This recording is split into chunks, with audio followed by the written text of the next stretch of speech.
Welcome back to Australia Mania. It's the only wrestling podcast called Australia Mania. Your host Ricky Needs is always joined by David Yang. Good afternoon. No, good moment. No, we don't date these. How you doing? I'm okay. Tired. Yeah. Tired. I can barely hear myself. Solid soundboarding, Ricky. Yeah, look. Thanks, brother. There you go. Well, if I turn it back up, it's going to hear the lady next door on our house speaker, so I really can't do that. So I'm just going to bail on the headphones. Yeah. Anyway, Michael Thompson is once again not with us, unfortunately. He's still working. Very, very, very, very busy boy, doing all that AFL trade radio stuff. In the biggest week of wrestling, too. In the biggest week of wrestling, he decides to fucking dip. It's also one of the biggest weeks for footy, so, you know, he's got to do his thing, man. Yeah, fair play. Yeah. That's the thing. But is it actually? Would you consider this one of the biggest weeks of footy? Dude, the fact that it's fucking trade week? Dude, trade week is massive. Trade week is huge. Yeah, no, it changes the season, but Tigs have already picked up Tom Lynch. Pretty happy about that. Anyone else? Anyway, Australia's not going to have any idea what the hell back we're to talking fucking wrestling. Yeah, but we got a big show. Unfortunately, we weren't able to record any earlier than this. We've all been pretty busy this week. Yeah, bit of a stacked one. I've had work every night. You've been busy as well, I'm sure. Thanks, man. You make it sound like I do nothing. Well, I think like I'll be busy with work. I'll be busy with uni. Yeah, fair enough. It's getting towards the end of uni for you, isn't it? I know, but that just means it picks up even more. You're in the home stretch. No, but that doesn't mean things slow down. No, I know. I'm saying like you are in the home stretch of like you're done after this, aren't you? Oh no, I got 3 weeks left. No, I'm just saying like once this semester's over, you should be all done. Yeah. What, with uni completely? Yeah. No. Are you still going? Yeah. Oh no. Yeah, I got about a year and a half. Oh no. It's post-grad, bro. Oh, good point. Yeah. Fair to be a lawyer. To be a lawyer. Good for you. The white David Otunga. The Asian David Otunga. The Asian David Otunga. Anyway, we have a massive show. We've got Super Show-Down to go through. We were there. We'll get to how it was. We've got Raw and SmackDown. And did you watch NXT this week? No, but I heard. Actually, no, I did. I watched I watched bits and pieces of the Triple Threat one. That Triple Threat was sick. Loved it. You hear Meltzer came out with the ratings for that already. Wait, no. He came out. No. Well, he came out with the ratings. He posted the Showdown ones, which I don't understand why we give this man credit. The man's a fucking idiot. He also came out with the last New Japan ones. Yeah. That would have been... we'll touch on that later. King of Pro Wrestling, I believe. Oh, whatever it was. Yeah. No, I think he did come out with the NXT ones. That's really quick. He usually takes about a week to actually sit down and suss out what he reckons he gives. Well, that's enough airtime for Meltzer anyway. Highest match on the card was Cedric and... Oh, Buddy Murphy. Buddy Murphy's match. Tied with Joe's match. Yeah. That makes sense. At 4.25. Well, do you want to start with Super Showdown? We'll start with Showdown. Why the fuck wouldn't we start with Showdown? Overall, the whole day, the whole Can you put the headphones on for a moment and hear me? And tell me if I sound static. I can't hear you. You can't hear shit? No, because I'm sounding weird. For some reason, I have to turn down the headphone mix in here. All right, that's fine. Turn down the speakers. That's fine. We kind of, yeah. Anyway. Oh, how the fuck does Michael do it then? I don't know, man. I guess he has some use. I barely know how to run this deck, but I'm doing the best I can. All right, good moment. Yep, Showdown. Yeah, I lost. So overall, whole day, what did you think? The whole experience of having a big show here in Melbourne. MCG, just the feeling, just the. There's no denying it. There's no denying. There was it's got to be one of the biggest events that Melbourne's ever hosted. It has to be. Yeah. It has to be. 100%. Like, even if you didn't know wrestling, you fucking knew they were in town. Yeah, you did. Like, it was insane. They were everywhere. The atmosphere, and and one guy said it perfectly. It's Mini Mania. It was. It's Mini Mania. It's got to be their second biggest show of this year. Definitely was a Mini Mania. They pitched at 70,000, but I think what actually came in was about 65. Yeah, that makes sense for WWE. They always pump the numbers up a little bit, but to put even then 60. Well, nothing to scoff at. Even looking at when we walked in, where were you guys? Because we weren't sitting together. Literally just below you. Oh, so below us. You were on the stand up, yeah? Yeah. And you were at the railing? Or close, like a seat behind. Close enough to it. Yeah, because I'm pretty sure we were just below you to the left, near the front. Okay. So, and then Connor turns to me and he goes, I think I see Ricky's stupid hat. And I look up and I go, I think that is Ricky's stupid hat. Oh, thanks, guys. Appreciate it. Fuck you. Yeah, because so we were both side stage, yeah? Yeah. So, yeah. We were in the exact same area. You were just a stand higher. Oh, so I argue you probably had the better seat. Yeah, like we could We could see the ring and we could see the action. Did you spend a lot of time looking at the screen though? Oh no shit, but I think everyone did though. Yeah. I think, and this is like I've been to live shows before, but they've always been obvious house shows or NXT, right? Yeah. This is the first time where it's been you would call this a pay-per-view. It's heralded as a pay-per-view. It was on the network. It was on the network. Yeah, I call it a pay-per-view. I would call it a pay-per-view. This is the first time going to one of those and knowing how pay-per-views are structured, and then you're sitting in that crowd and these matches are starting and you're not hearing commentary, and it works me. Yeah, it works me. It's so it weird, works me isn't it? because you know it's meant to be pay-per-view. If it was a house show, it's completely different. Completely different. They do more gimmicky stuff, but because this was meant to be story progressed, and what they're doing in the ring matters a bit more. Yeah. Watching that, and obviously Americans out there are going, how do you not know this? How do you not know this feeling? I went to the pay-per-view like 3 weeks ago. Like, yeah, fuck you, no shit, we don't live there. Yeah. Right? But sitting there and watching that transpire, and like you're seeing these ants go out and you're seeing these big moments, and the only audibles that you're getting is whether or not they've mic'd the ring up properly to hear the fucking count from the ref, or whether or not they've taken big bumps. That first match, they mic'd it so trashly. Oh, like, I don't know if this is the case because, like, once again, I've only been to house shows at Rod Laver, which are a pretty small arena. You can hear, yeah. You can hear the guys calling spots in the ring. Yeah, usually, especially if you're like close enough, you can hear it all. But yeah, to get that idea of like when bumps are being taken, they have the ring mic'd and then like obviously external speakers somewhere pumping that ring sound out. Yeah, because it felt like a gunshot to the chest the first time they fucking took a bump.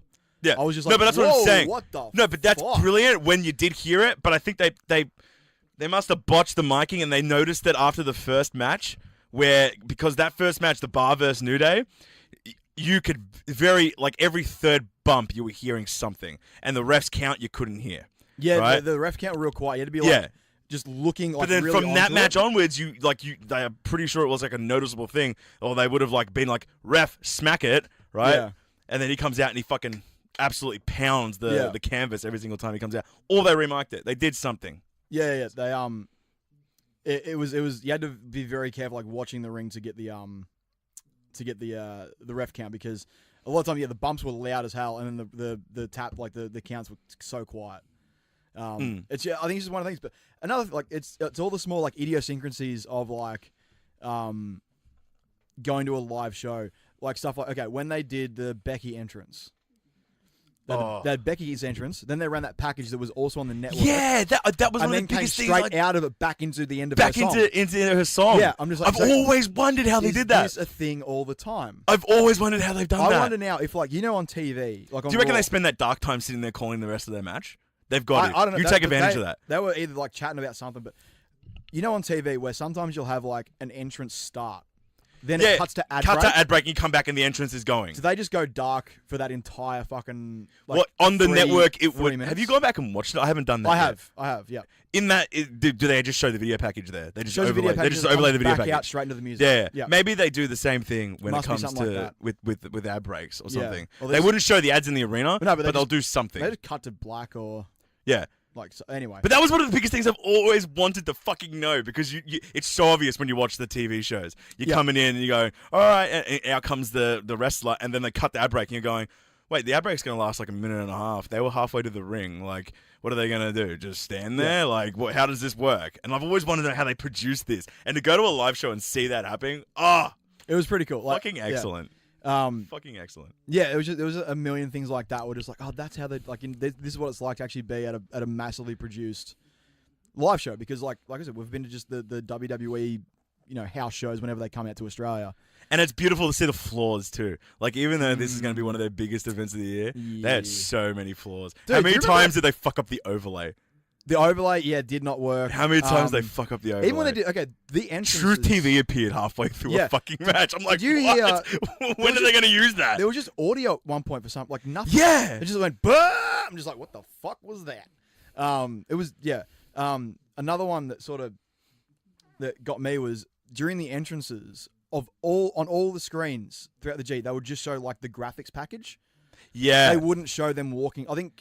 I think that's the benefit of watching things at home because they would have an overlay specifically to watch the front cam following them. A couple of times they had They would switch it, but it was so rare. They would do graphic on 2 screens, and then Well, what I noticed was on the screens that were on the ring, always would be the graphic.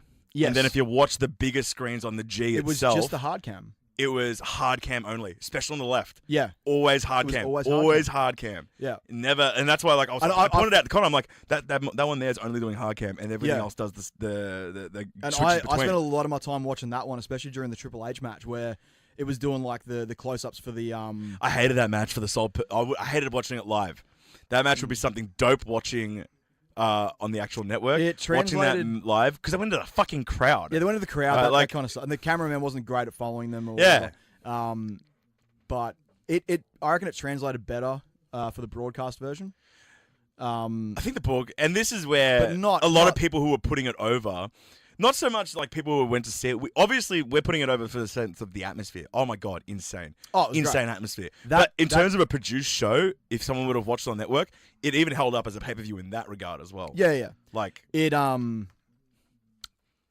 did miss commentary. The crowd didn't translate on TV.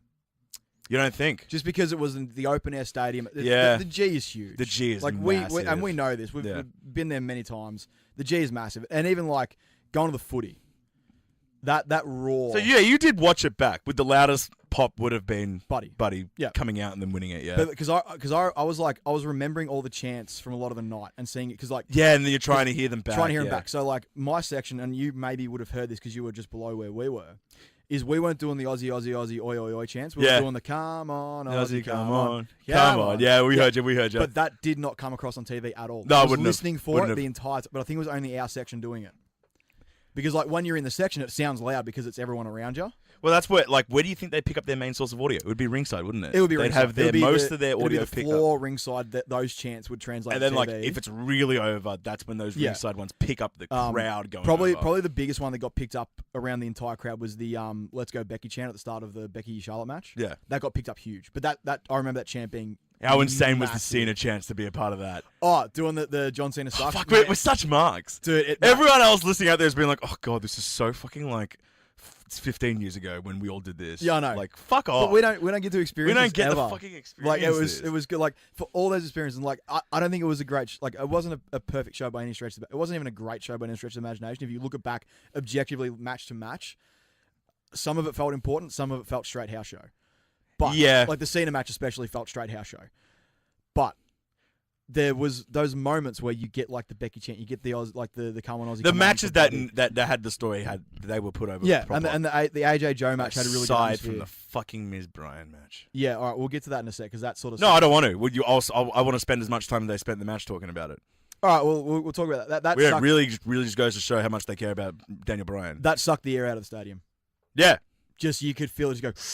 And there was nothing. Especially because it came after the Buddy match, didn't it? Yeah, the Buddy match was massive. It came after the huge Buddy match, and then people are expecting it. Because, and this is where I'm going to put the show over for the placement of the card, in my opinion. Oh, I think the card placement was excellent. Yeah. Having Buddy go on third last. Yep.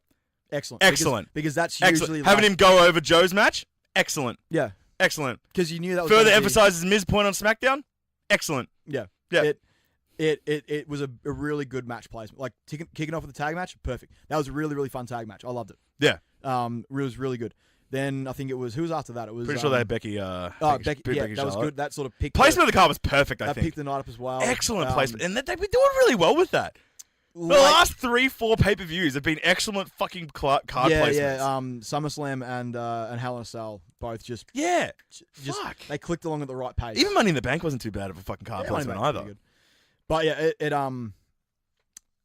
the whole night as an experience I think was really, really fun. It was awesome, and I've heard people being like really shitty about it, mostly because of the Miz Daniel Bryan match. But I'm just like, look, we got a WrestleMania level event in Melbourne in our hometown. We didn't have to travel anywhere. We could just go. We were at my place having. Yeah, we got on the sesh. We were allowed to get on the sesh that day. We went from my place into Richmond, caught up with some more mates, couple beers, walked from Richmond to the G. Is there anything more fucking Aussie than that? And then is there anything more of fucking Aussie than that? Like, and that's my. Do you reckon it's the same with the Americans? Oh, I really wish say it's like in San Antonio, right? They have the tailgating though. Ooh, that's their thing. True. They tailgate, whereas we're just like because Richmond is such a massive, like dense populated area. you have pubs everywhere. Yeah. So like every pub was like you'd see wrestling fans, wrestling shirts all over the place, and then eventually we all just sort of like. Well, that's what I'm saying. Like, so Connor and I were obviously dressed up. Yeah. Right. BTW, just quick shout out, cosplay of the day. And Jericho retweeted, yeah, and liked it on Instagram. Yeah. The Kevin Owens and Chris Jericho spot. Dude, the amount of fucking eyes we got that day. Oh, insane. See, I didn't see that many cosplayers. I saw it, like, obviously you guys. Yeah. There was a Ronda one, which was insanely good. Yeah. Like, accurate. So accurate. Yep. Title, and, like, I couldn't believe she found the tight pants. Oh, really? Yeah. They're just, like, gym pants that are, like, just short. No, but, like, with Rowdy. Oh, Like, she had the actual... yeah, okay, like Oh, maybe it's stenciled on herself. I don't know. Maybe, yeah. Insanely good. Yeah. There was a Becky. Yep. Insane. saw And there a was a couple of- Sting. But I feel like that Sting guy does it very often. I saw a couple of Nikki Bellas. Yeah. They were pretty prominent. But this is what my point was with Connor. When it came to our cosplay, I like to argue we were the most original. Up there with Ronda. Because Ronda's a pretty original one now. Like just doing the whole gimmick of like having the list and you having the Universal title and like doing the pose from like them in the ring doing the it was really well done. I want to see did Connor keep adding to the list all day? Yes, we have a finalized list. I need a photo of that. Yeah, we got like a bunch of jobbers in the line. Because I am on top of that list. You're on there 3 times. There's a guy. Why am I on there 3 times? There was a brilliant moment where we were walking through the G and some guy was double parked and we're just like, oh, no, not acceptable. You on the list. You dickhead, double parked. What are you double parked for? Fucking on the list. Because you don't want to sit in those lines to get beers over and over again, man. That's no excuse for being double fucking parked. Dude, being double parked at the Oh, it's insulting. Being double parked at the G is a tradition because you if you can get a beer, you get as many beers as you can in one go because you're not going back. Those lines. Did you get on the sesh after Richmond? Oh, we didn't. We didn't get a single beer when we got to the G. I had one. I couldn't do it. I had to start work at 8 in the morning for the Connor fight. Oh, we want to talk about that on the show. Fucking hell. Mate, we can talk about that because that was very WWE. Talk about the end of fucking Raw on that one. But Clear the locker so room. I decided 8 o'clock in the morning for the Connor fight, and over here that night was also the transition into daylight saving, so I would have lost an hour of sleep. So the time I got out of there, which was about midnight, because it finished about 11:30ish. I caught up with a friend who was also there. Had a chat to her. She was one of the ones that did not like the show very much. Oh, it was. I can understand it when people go, "I didn't like it because I'm used to watching it on the network." Yeah, I can understand that. Or like, they're like, there was no surprise entrances or fucking this or that. I'm just like, well, I mean, they all flew in together. So if like everyone flew in and it's like, oh, that's Kurt Angle, you'd be like, why the fuck is he here? So like that would have got the rounds really quickly. So I was getting a bit cheeky for an Austin one when they kept knocking out the fucking refs in the main event. Yeah, I was like, oh, just fucking hear that glass shatter and the fucking crowd would just blow the G apart. Didn't happen though. Yeah. So by the time I get home, it's like midnight, and then I'm like, okay, so the clock's gonna punch forward an hour in about an hour's time. I now have like 6 hours. So I just did not sesh at the G because I'm like, I need to go to work. I just didn't want to. I just didn't want No, to. I It's didn't the feel one time where I was just I didn't feel the need to. I didn't want to get on the fucking piss. Usually, if I'm at the footy, I'll have like 4 or 5 beers. But that's what I'm saying. It's like Yeah. but that's where it's elevated in my opinion. Yeah. Right? But Because like- I don't think there was like a couple of guys in front of us that were getting on the proper sesh. They had like 4 beers each. Yeah, Right? yeah. But other than that, it was like there was a lot of respect when it came to like when the timer got down to that final like minute. Everyone was starting to crowd in. Everyone was fucking sitting the fuck down. And when it started, marks popped when they needed to pop, and when they didn't pop. Did you get freaked out by the fireworks the first time? Yes, because I wasn't fucking expecting pyro. I was not expecting pyro, and then they were loud. Yeah, because we were right fucking there. Yeah, we were right underneath like the ones at the end. I got worked the ramp. first time, and then I got worked right at the end. Yeah, as well. when they popped again, Yeah. I was just like, because that is so fucking loud.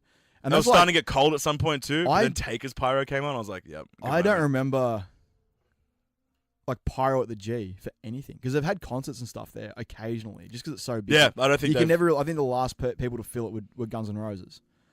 Makes sense. Yeah. But I don't even think they would. They would have like stage pyro, but not like pyro on top of the G. You reckon Melbourne would have thrown that in? I reckon Melbourne would have thrown that in for them. Oh yeah. But then again, Saudi Arabia had pyro. Oh, I as did, well. it did too. So Yeah, and it, like Mania, like any open air thing they do, like Mania still has pyro because it's fucking Mania. yeah. So, So that's what like- I'm saying. That's why it got such an elevated feel. It did. It felt special. Suck shit, Americans. Yeah. No pyro for you. Yeah. Go enjoy your 14 shows a year. Yeah. All right. Yeah. Bastards. Having Mania in your home fucking country every year. But yeah, no. Yeah, let's talk about Buddy Murphy. Goddamn, kid's a star. Kid's a fucking star. I don't think there's much to say. 100% made. Like, You reckon? Yep. I know it's a hometown reaction. And Yeah, like they're not going to pay too much attention to that. I know he won't get that reaction in America. He wasn't even on 205. No, because apparently he stayed back here to, for a little bit, to be with family and that, which makes sense because No you had shit. Like probably the biggest night of your fucking career. I think the biggest takeaway from all this is the fact that the card placement for him. Yeah, right. and it was Because perfect. that's how you knew. Yeah. Like the company knew. Like, Yeah. Fucking hell. Like they had their Iconics come on at 3rd, I think. Yeah, it was 3rd or 4th. Yeah. Yeah, it was and really like early. they were going to get a pop. Yeah. But even like I think everyone knew. I was 100% waiting for like the Sydney burn. Yeah, so was I. They were like, because like I was like they're still heels. I know they're hometown girls, but they're still fucking heels. I'm just like, it would have been so much better for this to be in Sydney, and then the crowd would have just been like, "Fuck you bitches." You reckon that would have overshadowed the fucking Collingwood stiff that Elias hit? Oh my god! Yo, did that fucking that could be the most polarizing stiff ever. No one else understood that. Like, I was watching some like live stream reactions from a couple of the podcasts I listened to. And just get to that point where they bag out, like Elias bags out Collingwood. Who's like, Nick Moldhouse? I was like, what the fuck is this? It was fucking great. But no, like that, I think that was supposed to get like, because he was bagging out Collingwood. And this is all Australian stuff. So if you're outside of Australia, sorry. But when he's like choked like Collingwood did, I fully expected like there to be, like I think they would have expected boos. But like my whole no, but that's what I'm saying. Polarizing because our section booed. Your section booed. My entire section cheered. Yeah, that's what I'm saying. Polarizing. Yeah, my entire section was like, "Fuck you, Colin." I was trying to get a West Coast Eagles chant started just to see like if I can somehow get a West Coast Eagles chant on a WWE pay per view, I'll be happy. But didn't happen. But yeah, that was fucking great. Kevin Owens, goddamn, I love him. I love him so much. He's such a beautiful boy. And Elias fucking killed it, man. Elias is made. Even like Elias, you could tell. I think in the last month they've you now could noticed tell Elias when he did like the walk with Elias. Like once again, it didn't translate to TV that well, just because like it gets lost in the open which is air. unfortunate, I guess. Yeah, But I mean, he fucking felt it because when he does like woo-wee after that, he felt it. He was just like, "Fuck, that was awesome." And he got a massive and the fucking solo at the start, bro. Bit of Thunderstruck. Oh, and insane! The crowd, you could pick that up on the TV. The crowd was singing along with it too. Yeah, that was fucking sick. Yeah, no, it was. It's those moments where it's just like you just get something funny like that. How can you hate wrestling, man? Yeah, man, it was How great. can you hate wrestling, dude? And now to like transition back to Buddy. Yeah. Like that's what I'm saying. Like the placement on the card, I think everyone knew this was what it was going to be. Yeah. But like, even the match itself was fucking awesome. Yeah. No, but just talking about the feel in the air. Oh yeah. Right? Like just like as it built up every single time, more and more people in the crowd were like, they're gonna really like as it got further in the show, you're sitting there going, they haven't had the cruiserweight match. They haven't had the cruiserweight. And then the WWE title came on. You're like, there's no way. Yeah. There's no way. And then with some people sitting there going, if they close it out, this place is literally going to explode. Yeah. It's literally going to explode if the closing moment is Buddy Murphy in the cruiserweight match. But it got close. But it's like, and then I like to believe even backstage, they knew something special was about to happen here. Yeah. Because as it got further and further on in the show, it justified their like, maybe like a week ago, they came up with the structure, and they would have gone, but controversy backstage, being like, "Wait, you're gonna have the fucking cruiserweight belt third last on the fucking on a pay per view show, audacious?" And then as it progressed on the night, that's the spot I 100% thought would belong to the Shield. Yeah, Dogs of War. Yeah, it's usually like the penultimate match, then you get like the little slump before the main event. You do need to bring the crowd down a bit because you need that energy to have room to build for the main event. Just having it. Daniel it was Bryan, the perfect spot, dude. Yeah, it was unfortunate having Daniel Bryan Miz be that match that had to sort of take. Do you think that was cut for time? Do you think? No, there's a lot of speculation. Yeah, there's a lot of spec. I will 100% believe that they let the Buddy match go longer. I don't know. Yeah, I don't know. It is 100% impossible to tell what the goal is. You can take time off a lot of things. You can. Yeah. You could have easily taken time. And at the same time, I don't think the Buddy match went on longer than it needed to anyway. No, it was perfect. I think if it did come out and there was a thing that came out and said Buddy match actually lasted 7 minutes longer than it should have, that's bullshit. Because what the fuck? Like that. Not only was it called brilliantly, but if you had actually made that match shorter, then you're an idiot. You're an idiot for placing it on that position in the card and in the hometown like that. You may have missed because that fucking hope spot where we have what was Spanish Fly pinning combination. What might have gone over time was probably the Shield one. Yeah, I reckon it would have. It probably was the Shield one, and I long. wouldn't put it past him, but it was probably the Joe one as well. I reckon that was pretty spot on for what they were trying to do, especially with like Joe having to sell for a lot of that match. Yeah. I thought that match was great. Objectively, it was okay. Come on, it was a pretty damn good match. Yeah. And I think beat the wind out of me, but look a little bit just because you have your opinions on AJ, and that's fair enough. No, but 100%. I word is that there was time, but even then, a minute, right? Word is that he's injured. Yeah, because he came out with the straps around his ribs, which at that point it's just like push it back. Fuck, like honestly, like I'd rather not have the match than have it to watch it that way.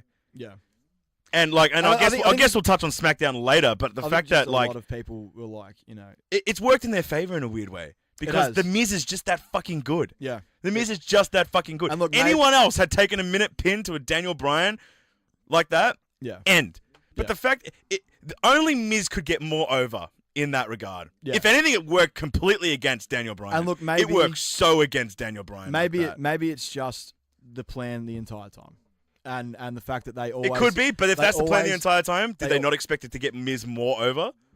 I really don't know. I think because it just damn sure was not going to get Daniel Bryan more over. People walked out with resentment. Yeah, I don't think it was any resentment for him. I think it was more just resentment for like why. Oh, I'm done with why bring out two of the best guys right now and have them do 2 minutes? I'm done with the Daniel Bryan push. Like I went into the match and like when we did the predictions, honestly, that match could have gone either way for me. Oh, 100%. Right, that honestly could have gone. I wouldn't have cared if Daniel Bryan won or if Miz had won. I wanted Miz to win, especially after AJ winning. Yeah, I had more doubts. I was like, well, they can either go face and give. Yeah, literally they go either way. Give us the dream match, which is Daniel v AJ, or you can go with the traditional heel face. Yeah. Thing. It just would have made a lot more sense. Oh, I guess we argue it makes a lot more sense on the long term because if Miz did win, then Miz picks up and then Daniel Bryan takes Rumble or something, right? It's just like, it just feels like it makes more sense that way. But this way you're like, okay, I really don't know going into... Yeah, now we don't know. Yeah. Now we don't know. But like, maybe... The Saudis could literally be like, hey... we want Daniel Bryan to win. Yeah, it could just be that simple. Yeah. But at the same time, then I feel like if that's the case, and if Daniel Bryan does pick up this win over the WWE champion in Saudi Arabia after the match he had to get into that spot... Yeah. Trust Miz to fucking capitalize on that. Oh, he will. I think we're going to get a shoot version 2.0 when he fucking stiffed Daniel Bryan all those years ago in Talking Smack. Yeah, if this is what ends up being how it goes and Daniel Bryan picks up the WWE title in Saudi Arabia after the bullshit that Miz at the stiff cop right there, you are going to get the best version of Miz that you have ever seen. Yeah. I 100%. And like... Maybe this is truly the long-term goal here where they've looked at it and gone, Miz is the product. He is... We're going to wait. He is one of the best in the ring right now. He is. He's 100% one of the best. And like I never thought I'd say it, especially after his 2011 run with the belt, which was not subjectively, whatever. It was trash.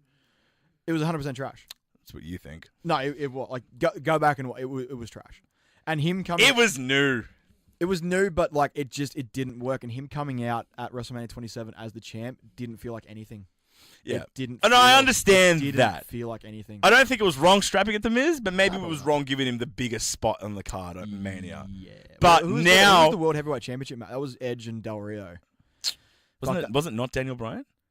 No. Oh, Daniel Bryan versus Sheamus? Is that where he was? That no. That was 28. Yeah, that was got to be 20 out of 29. Anyway, but just speaking onto that, Edge retired 2 days later. Yeah, true. Yeah, so that. But now we're in a position. We're going into next Mania. Honestly, I think Miz needs to close it out. Yeah, Miz Bryan needs to be the main event, and he will feel like a WWE champion walking out. Yeah, 100%. Because if this is like all the more reason that like we're just talking about SmackDown right now. Yeah. But and I know I put it over so much, but I think it genuinely needs that put over, where it's now being spoken about. The reason why the WWE title is not headlining shows. Yeah. Let's be serious. It's you, right? Like, it's the common denominator here. If you had to be objective, the common denominator, you've versed 4 different people, and the Universal title's changed hands numerous times. You're the one common denominator, twice. Once with Brock drop. But the Universal title has had its varying of storylines among 2 different champions and a wealth of competitors. I wouldn't say comparatively to the WWE wouldn't title. say well. Comparatively to the WWE title. Braun and Roman is not a wealth of competitors, mate. No, Brock had it last as well. No, I'm saying like Brock's competitors the entire time AJ's had the belt have been Braun and Roman with one Samoa Joe match. It's not a wealth of competitors. Oh, it's true. It's not a wealth. It's pretty fucking shit, to be honest. Yeah, you know. Whereas like at least AJ has taken on. But anyway, Jinder, Randy, common denominator Shinsuke, here Joe is the WWE champion. No. And Miz okay, is not okay. wrong. I know that you have your beef with AJ. I don't think any of this is his fault. I really don't. I really don't think it's any of this is his fault. I think it's just the fact that we went back to Look, okay, hold on. The fact that we went to co-branded, which means unfortunately the red strap is getting precedence over the lineage. But belt. if that was true, he would be the second last match. He's not even the second last match. But that's not the way they structure. Then he's not the third last match either. Because if the second last match is the palate cleanser. I'm not saying that like. Look, all right, hold on. Never the way. Okay, you look back to at your the credit, entire lineage of WrestleManias that have had 2 belts. Hold on. They have never gone on second, last, and last. To your credit, Bully Ray has just come out recently, and he has stated where AJ. Oh fuck, I hate saying his name, but I'm gonna for the sake of this discussion. Yeah. Where AJ sits currently as the WWE champion, historically, is in terms of position wise on the card, is where the breakout match or whatever it is normally is. So like the way he's I haven't got it verbatim in front of me. Yeah. But the way he stated is when it comes to like a talent like AJ Styles, someone who, you know, no matter what is going to have a really good match, right? No matter what, it's going to be a show stealer. You don't want them to be the main event. Weirdly enough, you don't want them to be the main event. You want to put them in the middle of the card because you get that spike because you know people are going to tune in to get all of that. They're going to pop, right? But then this is, it's weird to me to hear it, but this is how he justifies. He's like, historically, it appears that way, where the show stealer of the match is always in the middle of the card. That's why they've always had like the IC belt in the middle. And he's just like, it's why it's always been the TLC matches have always been in the middle of the card. Like when the tag matches are always happening. It's like, they know they're going to be these show-stealing matches. Yeah. Right? They know. There could be main event quality, but they know they're going to be show-stealing. So the way that they justify it is, smack him in the middle of the card, I guess, for like the ebb and flow of like a pay-per-view or something. And that's what he states. He goes, that's what AJ is. You know he's going to steal the show, quote unquote. I don't believe he does, but that's what they think he does, right? You know he's going to steal the show. So that's why you put him in the middle of the card. But at the same time, you're dealing with with the WWE title, right? I know. The WWE title it's annoying. Doesn't deserve to be on the middle of the show. AJ can be on the middle of the show all he fucking wants to be, right? Just get the title off him. Just get the title off him then. But then anyone else that holds that title at the moment, because you have the red strap, it's still going to be in that same spot. I don't think it matters who's holding it. No, because I think if we're going to go with the logic that Bully Ray is right, then I think no matter what, if he does drop the title will get a better spotlight. Because AJ will be that show stealer in the middle of the card, right?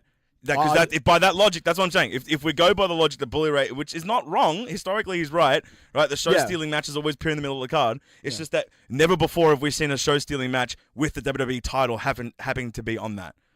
Right? It's weird, right? Yeah, but then you look at Punk's run, and Punk was always the main event. And it was always the best match on the card. I know.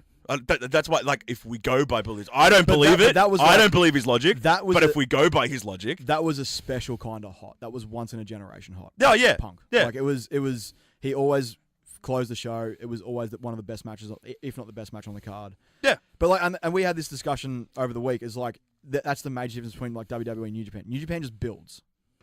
They will put on the multi-man tags early, just to get the crowd into it, and then you'll have like a feud match. But then you'll go, you know, assuming it's around US title, IC title, junior heavyweight. No, I agree.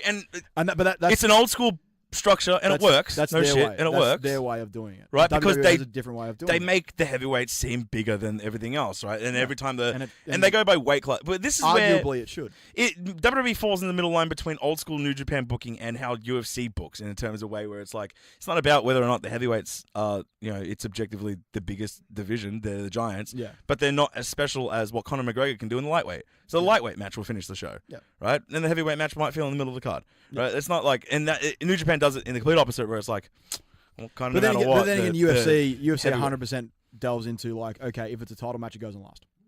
Yeah. And he gets 5 rounds, not 3. Yeah, that's true. Which is, No, it's not. Title matches don't necessarily get 5.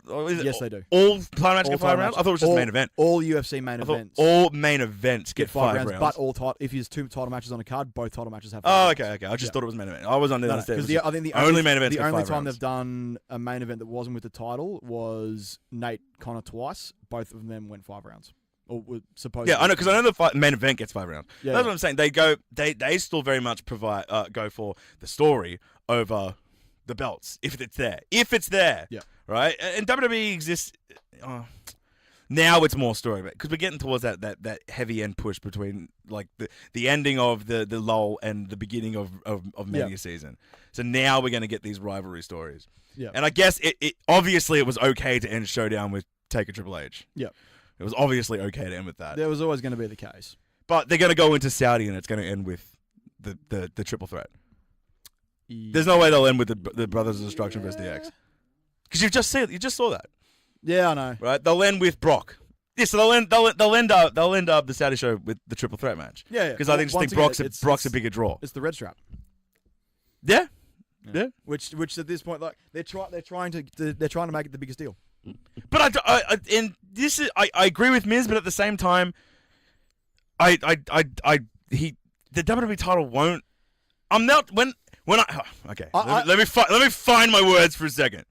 Okay. When I stiff AJ, when I speak about the fact that the title should be held in more of a regard / end the show, obviously I understand the fact that the Universal title 9 times out of 10 will end the show. 9 times out of 10, because you can't argue with the fact that it's on Raw and that it's a new world title and that Roman holds it. And they're trying to make it a big deal. They're trying to make a big deal, right? They're trying to make a big deal, right? But that is like that being the main event, fine. But that doesn't justify the fact that the WWE title falls four spaces below that, to a point where the last 3 pay-per-views or at least 2 pay-per-views, the WWE title has gone on before the IC and before the Raw tag.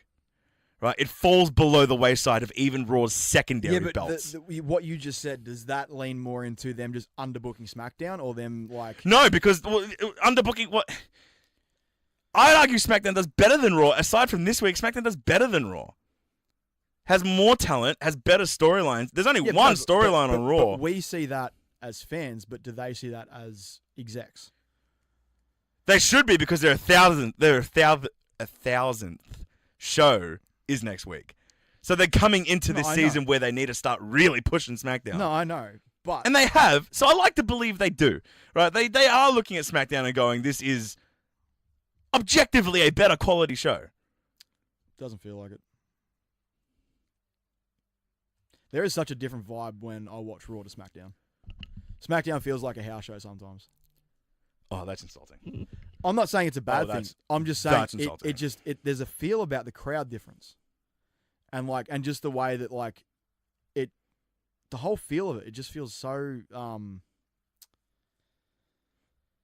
don't know. It does feel different. I think it's because Raw is still 3 hours and Raw is still the big show and has the bigger, arguably the bigger. An interesting stat came out actually earlier this morning. There, a graph was made on projecting viewers over from the beginning of the 3 hour era to now. Yep. Steady decline. Yeah. Steady decline though. Yeah. I 100% believe that. Yeah. And there's still that every episode of Raw, there is that 2 hour drop off.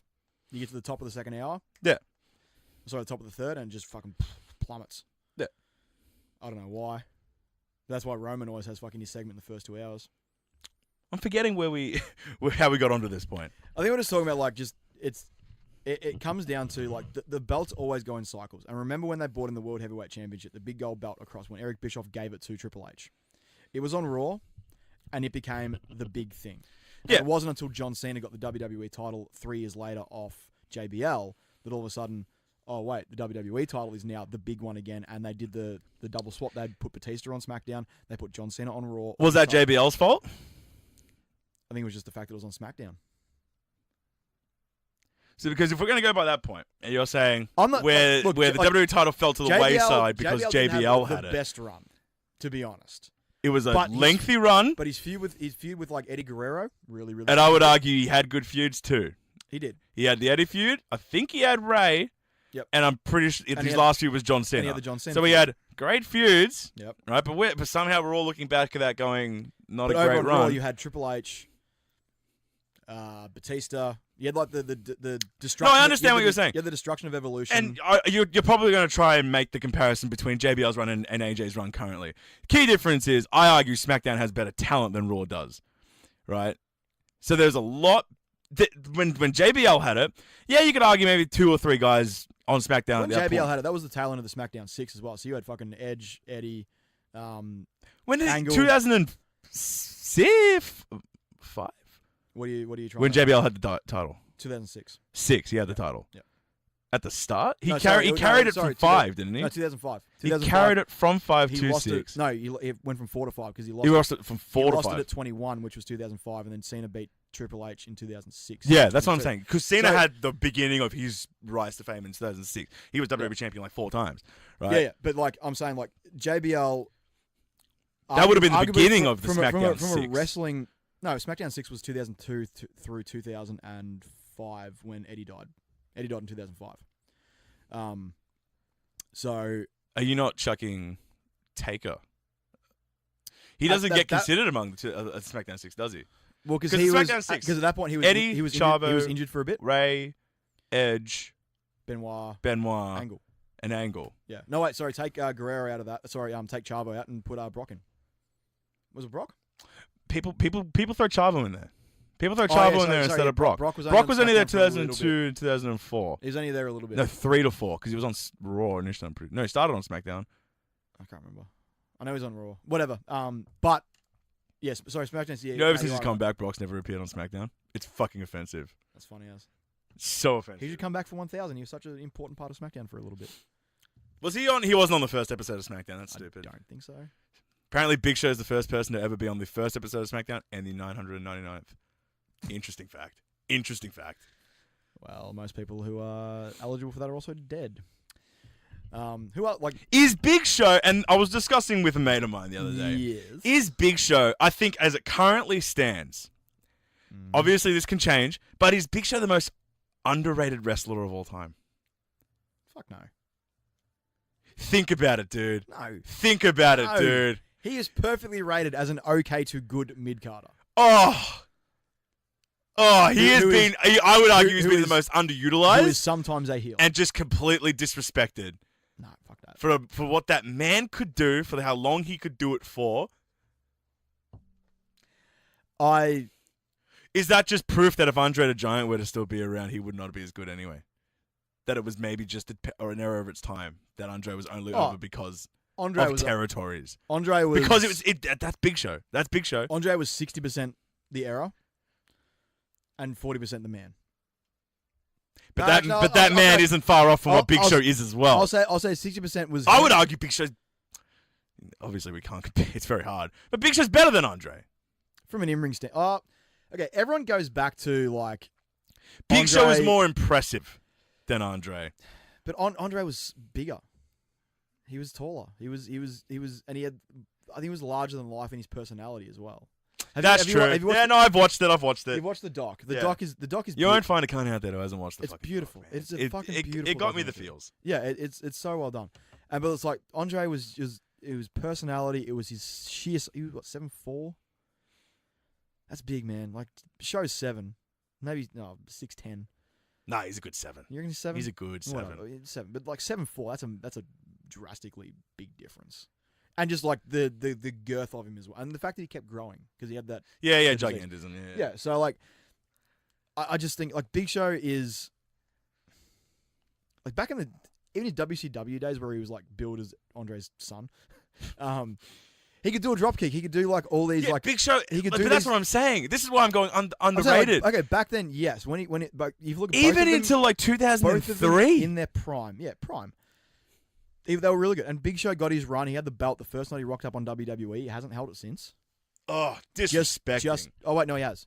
He's held the world heavyweight, but he Yeah. hasn't held the No, WWE title. It's Kane I'm thinking of. Kane's only had like one WWE title run, and he's only ever held the heavyweight championship since. Oh yeah, That's crazy to me, man. Kane was fucking huge when he first popped up. Kane goes onto that category of longevity as well. Yeah. Always clean. Didn't look great on Saturday. Oh, no, he didn't. Oh, God. Neither did Taker. Dude, neither did Taker. Neither did Shawn Michaels. Shawn actually looked pretty good, man. Shawn looked good. Shawn took some bumps, bro. It's been confirmed. So can we talk about that for a bit? It's been confirmed, bro. Do you hate it? No. I hate it a little bit. I know you hate it a little bit. I know you do. But I don't hate it if this... And it's hard because look, I want it to be again. How the fuck? But I only want. You can't be DX in 2018. Oh no, you can't be DX in terms of what they were. But you don't pretend like you don't fucking want to see it. You can be called DX. You can be called it. Fair enough. You can wear the fucking merch and you can do the X sign and you can chuck up a 2 Sweet, but you ain't DX. It's gone. It's done. It's over. Even the 2006 run, which I thought was fine. Oh, I thought it was hilarious. Mostly because I was a fucking teenager at the time and thought it was poop jokes were funny. Even that, looking back, it's like, fuck. Yeah, you look back at that and you cringe. But, like, that's what I'm saying. We have the benefit of age on our side now. I know. But and now, look, hold on. But objectively, the benefit of age if this is all leading to the fact that it's just going to be one last time, Shawn versus Taker at Mania, both are done. Let it be Taker's last. Yes. Let it be Taker's last, dude. Honestly. Fuck it. Do end of an era Redux with Triple H as the referee. No, just give me pure Taker Shawn. And just give Shawn the win, and let them both fucking dip. Yep. Let them both dip. Taker needs to hang them up. And look, I hate saying it. I kind of want this to be over. Like it. You want it to be over, but you're gonna fucking watch it regardless. I know. I'm gonna watch it. Right? It's not like it's not a standard hate. This is like I know what it is. Yeah. As long as someone confirms to me that this is it, that's all I want. Yeah. Let it just be, just at least a little bit of news break where it's just like, word is Shawn Michaels versus Taker at WrestleMania. They're both done after this. They're both that's all I need to know. Yeah, because that will sell the fuck out. Yeah, and then could you imagine the emotion in that ring? But we've had that. We've had it already.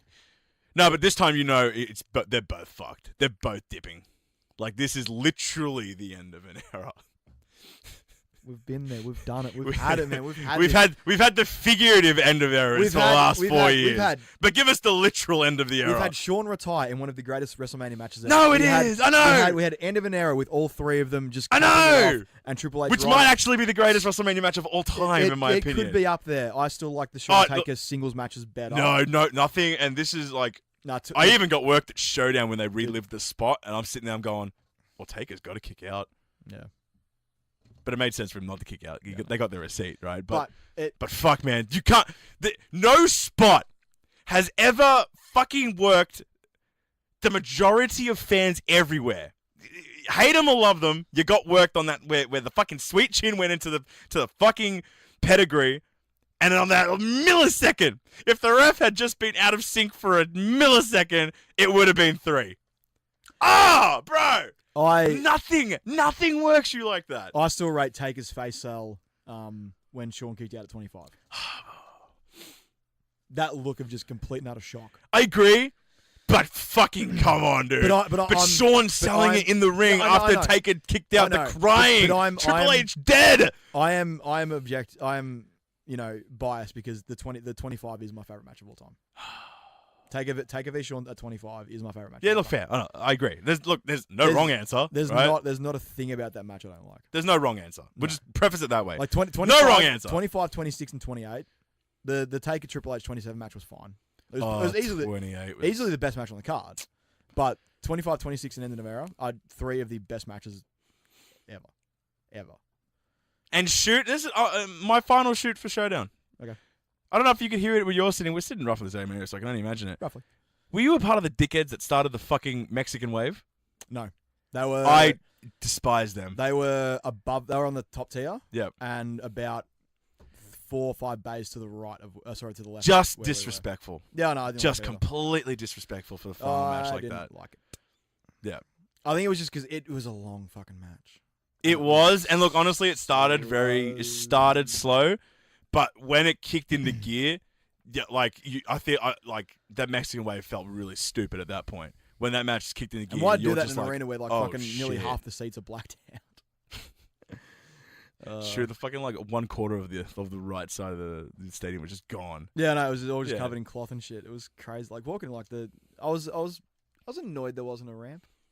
Yeah, but I didn't mind the flat. I didn't mind the flat though. Fine. It had it's unique in its own way. It is. It did feel very Rumble 2017 at Santone. Yeah. Fuck, I'm keen for Rumble next year. So am I, but solely on the fact that apparently that fucking stadium. Who the fuck is gonna win? Yeah. Well, there was rumors. Do you want to go early Rumble favorites? Fucking. Well, because I heard Daniel Bryan was, but if he's gonna get his fucking suck off fucking AJ and the rumor Saudi, I heard it was going to be a repeat winner, which I'm not a big fan of. Because the only repeat winners eligible that are still in WWE are Cena, Orton, Reigns. Cena. Orton, I've Reigns. heard Rock being thrown into that discussion. Well, yeah, sorry, yeah, Rock as well. Rock is actually, if we were to open up sports bet, I'm pretty sure he's up there as favorite. Is that the cure for Roman? Rock v Roman. Doesn't feel like it. It feels like an opposite. Because you're putting him in against the biggest babyface fucking ever. They shouldn't have done it with the Money in the Bank where it's back-to-back losers. Yeah. They can't do it with the Rumble. Having Shinsuke job out to AJ was one thing. Don't let the fucking 2019 winner do it as well. I can't believe they actually even let the first ever women's winner not win, take a loss at Red Mania. That felt weird. Like that, just like you're looking back at that now and you're going, look at fuck, Asuka that now. felt weird. She's in tag matches against the Iconics. How far she's come. Apparently Vince doesn't want to push her solely on the fact that she can't speak English. Yeah, that's fucking. That's it. That's fucking annoying. Why call her up? Yeah. Why call her up? Why even bother? It's ridiculous. Maybe it's the same thing for Shinsuke as well. But Shinsuke's English isn't bad. No, it's not bad. He did an entire podcast with Jericho, and Jericho only had to ask him to repeat himself like twice. Yeah. It's fine. Oh, well. Even just like there is something to be said to that like allure of like they don't speak English. They just come out with their actions and with like the intent of their speech. Yeah. Shinsuke plays into that lure because he can speak English. Yeah. But he chooses a lot of time to just speak Japanese. Especially when he was... Whereas Asuka, I feel like it's not the fact that she can't speak English. Maybe she can't understand it as well. Nobody is ready for Asuka. Maybe she can't understand it as well. Like, that's probably... No, she can. She can. Well, I'm not saying... I'm saying, Matt, like, I don't know. But I, like... Yeah. No, they were... Actually, Shinsuke was talking about... Because when she rocked up at the performance center, he was still there. And they obviously... But they have different dialects.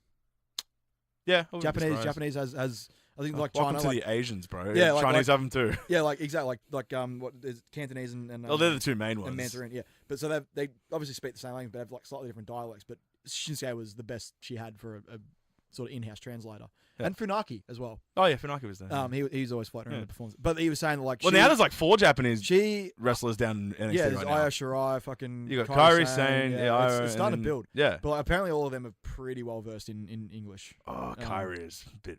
Yeah, look. But they were saying like she understands, like she's hot. She understands perfectly like being spoken to in English. Yeah, it's easier. It's far easier to understand it than it is. It's her just trying to rip out those R's, you know, bit hard, and the L's. But look, I think her in-ring ability should fucking speak for itself, and usually it does. You reckon Kairi's better than Asuka? I reckon Kairi is better than Asuka in the ring. Different styles. Different styles, but I think different styles. It's more watchable to watch Kairi do it. Oh, well, she's high flyer, so she's a high hitter too. She's a hard hitter. She's a high hitter too. She's high flyer, but she's a hard hitter. All Japanese wrestlers are pretty fucking hard hitters. But for me, they're just very different. I like Asuka's just brutal, like just tear you apart style. She's very much Shayna Baszler. Who goes over next week, Ray or Shinsuke? It's got to be Ray. It's got to be Ray. It's got to be Ray. It's actually a tough one because like, I can see you think it would be Ray just because like of where it's going to be and who's calling the shots behind the scenes. They would want Ray. Yeah, but you reckon there's a world title run left in Ray? Do you reckon there's a world title run left in Ray? Doesn't feel like much of a World Cup where 3 of the entrants are already American. Yeah. Oh no, I 100% agree. Dumb. For Ray? No. I reckon there's one. No. I reckon there's one. I reckon there's a very good chance of a feud between him and Shinsuke going forward and him getting that US title. Yeah, no, I agree with that, but I think there's also I think he'll pick it up. Actually, okay, this is something that I wanted to pitch to you. We could probably start thinking about wrapping up the show. Well, let's wrap it up in the next 5 minutes, bro. I got to dip. No, fucking it's only 12:20. Anyway, yeah, I'd like to dip. Okay. We did a little bit of fantasy booking last week. I want to do it again. Book Cena's last title run. It's a tough one, isn't it? It's not the Universal. No, it's not. So he will win the WWE title. WWE title has to be the one, I feel. Oh, can we... Oh, we don't have enough time, bro. I know. We don't have enough... But like, I was thinking about, like, it... Next week. It feels like it's... Next week. We'll do it next week. Okay, it feels like it's going to happen. It really does. Oh, dude. But After Showdown, I got really emotional because now it's basically confirmed that this is done. He's on his way out. He's going. Oh, I never thought you'd ever fucking see the day, dude. I know. You never thought you'd see the day. Oh, fucking emotional, man. I just want him to have, like, just, you know, I know he's booked solid for a while. He is. And he's not getting any younger, But dude. He's 41. Yeah, I know. But he's still... And, like, it's at a point where if he did pick up the world title, he fucking looks great. you know it'd be transitional. And I don't like that. No, I don't like it where it's going to be the fact where he picks up the title solely for the fact that you know he's... he's... the same as his fucking his 16th title reign. No, but the 16th one felt... When he picked it up, he felt like he could have held it for a bit longer. But then they shocked you with the fact that he dropped it later that month. Yeah. Right?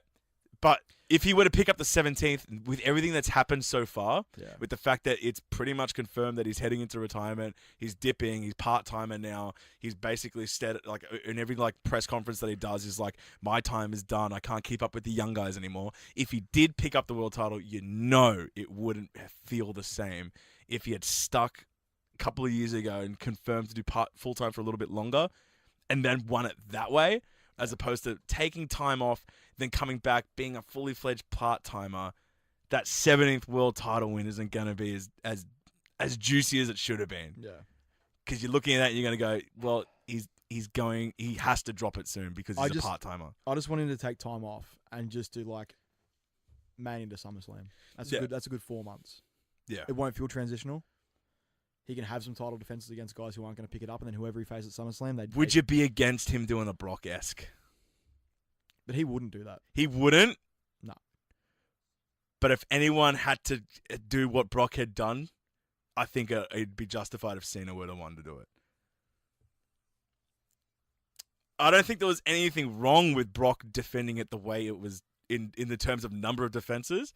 No. It was just who he was defending against. It was the the biggest problem. same people over and over again. Yeah. Which Whereas if Cena were to do the same thing, not hold it for nearly as long, but pick it up 17 times, you got to come through me, but I only fight worthy guys or whatever, dip for a while and come back only when he needs to elevate the belt again the way Brock did it with the Universal one, but just defend it against a litany of other dudes. Yeah. I'd do it that way. Okay. I'd do it that way. We'll go in more in yeah, in we'll take a week. We'll take a week. Think about it. I'll tell Michael as well. Just so before we wrap it up, Raw and SmackDown. Highlights, lowlights. What do we got? Raw was actually insane this week. I loved it. I can't believe Kevin Owens is out for a while. 8 months. Yeah, 8 on severity, 4 if not too bad. Okay, that's all right then. Last I heard was 8 months. Which basically, because we all thought double turn. I didn't. I just thought Bobby was because Bobby healed. Kevin Owens can't be a face. Dude, I don't know. I would fucking kill for a face KO. We'll see what happens. I think he can do it. I think if any... dude. Because you know he's going to get a fucking... Oh, yeah, he's going to come back to a fucking monstrous Raw. But does he flow on with that, or is the first thing he says like, shut the hell up? No. Because if he comes out... Give me KO face, man. Give me... Just trial it. Has it ever worked? Kevin could do it. I'm sure he could. Kevin does he do it. want to? I know. Fine. Fair enough. He probably wouldn't want to, but... Because he knows who he is. He's been the same character from the Indies all the way through NXT and now. He has. He's but that doesn't mean that character can't be tweaked ever so slightly. Sure. And instead of stiffing the crowd, stiff the man. Fair. He could easily have a Stone Cold. I would argue he was... I mean, look, legality-wise, he was the face against Braun Strowman. But it just... Yeah. That was... Oh, man. The amount of assault, criminal charges. We had 2 fucking heel turns on Raw. Sorry, 3, I guess. Fucking Bobby and the twins. Oh, true. That's 2. Yeah. Sure. They're different people. One of them's got tits, the other one doesn't. Yeah, that was One's good and the other one's brie. None of them are good. All right. They're both the fucking Bellas and fuck them. All right, let's leave it there. That was telegraphed a million miles away. But, Oh no shit! Bobby, thank God, about fucking time. Bella's, go fuck yourselves. Ronda, I hope you tear Nikki. Dean walking out basically confirms that Seth's turning heel. Yeah, it does, doesn't it? Basically confirms that Seth's turning heel. Yeah. Whether that means Seth himself turns heel or Seth and Roman turn heel on Dean, no matter what, Seth is turning. That's what I want to get across. Yeah. That's what I want to get. I would like to be on record for when it does happen that I was the first to pitch it and everyone else can go fuck themselves. Yeah. The fact that Dean walked out pretty much confirms that Seth's turning heel. Pretty much, yeah. I can dig that though. No, like, I'm genuinely excited to see where this storyline goes because it's actually probably one of the. I will actually be let down if Dean turns heel. Yeah. I will be kind of let down. Yeah. I'll be kind of annoyed if Dean turns heel. I know he has a fucking phenomenal heel. Oh, he does. He does. But Seth's is better. Kurt Angle, what the fuck? Yeah, good moment. Yeah, it was good, but Yeah. Jesus fucking Christ, what was he wearing? Yeah. I know it's like a thing from way back in the SmackDown days. I was going to say he but, did like, it against did Eddie. Not Yeah. fit him at all, especially in the crotchal region. Yeah, good moment. Good moment. Fuck, what else happened on? Not much on Raw. And the only thing from SmackDown was the fact that The Miz is continuing to be the greatest person of all time. Did you like the conclusion of the one night in Milwaukee? I didn't see it. You didn't say it. I didn't see it. It was actually kind of a meta moment because Lana comes out, ravishing Russian, and goes to fucking Aiden English. You got hacked, and then shows the rest of the footage, and it's just Aiden making a move and her rebuffing it. So, Good moment. That feud's over, or I don't know, maybe they'll have a match. It felt like a really shitty ending to that whole the whole build. It was never going to be a top storyline. No, on I SmackDown know. anyway. And then the only problem here is that we know Rusev's going to stick around, but what does Aiden do? I have no fucking idea. Aiden's a good talent. He is. He's a a good very good talent. talent, So but he'd be really good on the Indies. yeah, he would be. I think did you watch the women's title match? Yeah, longest in Raw and SmackDown history. Fucking great. Did you know that? Yeah, Longest that's in Raw and fucking SmackDown. awesome. Yeah. Yeah, it took the first half hour of the show. Yeah, and it was fucking awesome. honestly, Loved the double. uh, Loved it. Perfect. I would argue putting them as the main event on Evolution. Yeah, you have to. Last woman standing match. The first one outside of NXT. They forgot to mention that on. I know NXT's not canon though. I know, NXT's not canon. Should be fucking canon. But I would argue it that has has to to close the it has to show close the show. over Bella Rousey. Who wants to fucking see that? If it was if it was Rousey, anyone else, I would have that closing the show. But man, Becky and Charlotte, they are gonna fucking tear the house down. They are gonna fucking tear the building down on top of each other. I know. To make sure that I know that's but it's weird because you just know that they're gonna put Rousey on last. No, and it's so fucking frustrating. But For fuck Rousey me, last. that is that's gonna be the match of the night. Yeah. So I guess it'll appear in the middle of the card then. Exactly, to get that mid card pop. Anyway, we're done here. So you can follow us everywhere at Australian Pod at StrayManiaPod, Twitter and Instagram, Australian Mania Podcast. You can follow me, David _Yankong. Just interrupt me, why don't you? Australian Mania Podcast, Twitter, YouTube and Facebook. David Young is at whatever he said just then. Myself, Ricky Needs at RICKINWEDS, Twitter, Instagram, and YouTube. And Michael Thompson, who isn't here, Tomo Media on the Twitters. Don't put him over then. He's not here. He can fuck himself. He's got to work. Got to feel bad for the man. And yeah, sorry for the late episode. Our bad. Work, life commitments, all, stuff happens. You get over it. We're back next week, hopefully on our regular day of Thursday. Until then, guys, enjoy the wrestling this week, and we'll see you guys. Yeah, I'm wrapping up. Don't give me the wrap-up signs. Don't do that to me. Fuck you. See you guys next week. Peace.